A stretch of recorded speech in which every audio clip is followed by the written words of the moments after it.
हम लोग आ चुके हैं।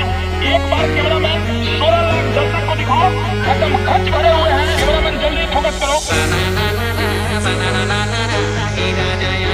कैमरामैन के सामने रहो तुम लोग, दर्शक दिखते ही हैं, कैमरामैन के सामने रहो।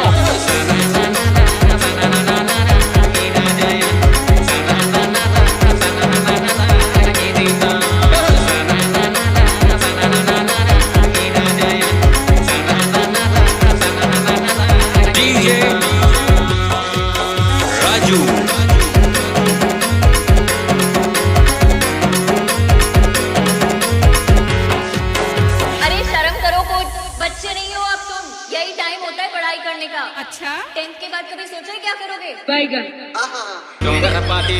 लग गई सी आगी तोर मोर मन पर गई चलन गली भागी।